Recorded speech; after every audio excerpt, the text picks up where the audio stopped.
Welcome to Lepo. This is George G, and the time is right. Welcome to today's guest, strong and powerful Eric Barker. Eric, are you ready to do this?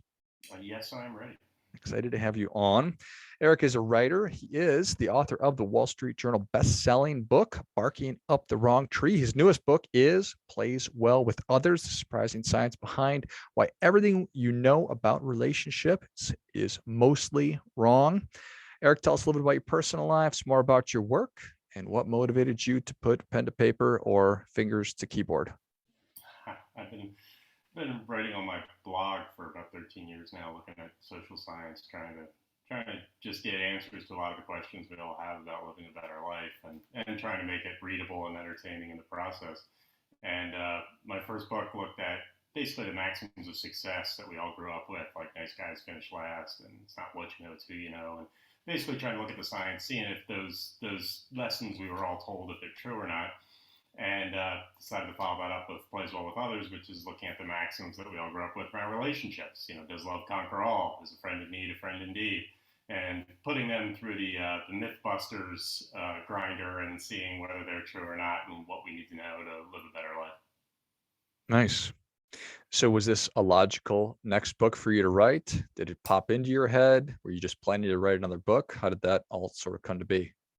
I mean, for me, like I said, the format was the same. These are all questions I've had, and I figure other people have had. I mean, I've never been great with relationships, so for me to explore this was definitely a useful personal journey. But what was really crazy and certainly unfortunate was literally 2 weeks after I closed the deal, California, where I live, locked down for the pandemic, and all of a sudden I realized we're all going to need a little help with our relationships once the pandemic's over. So writing the book, took on a whole new purpose for me. I became a man on a mission. Yeah, interesting.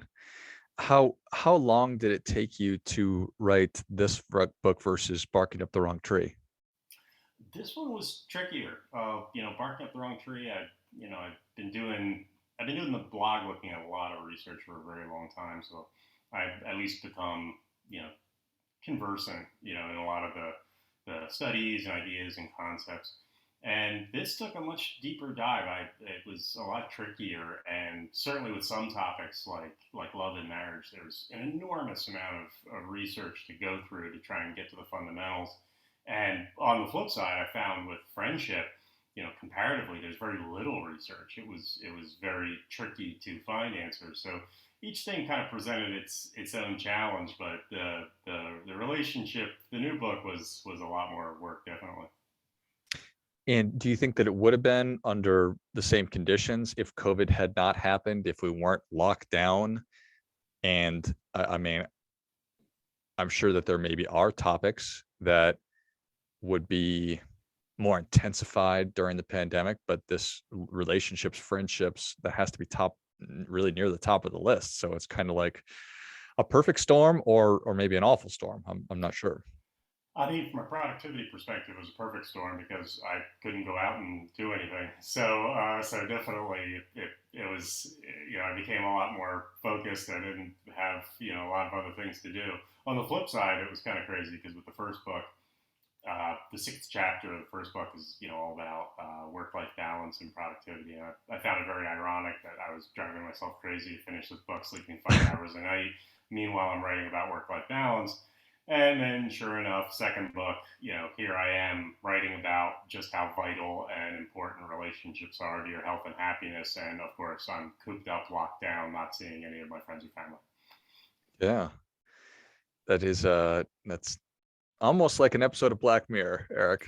The past 2.5 years there's been plenty of Black Mirror going on. Charlie Brooker is a very smart guy, and I definitely saw that was the case. And I mean, a lot of what I learned in researching the book, about separation, loneliness, the importance of relationships.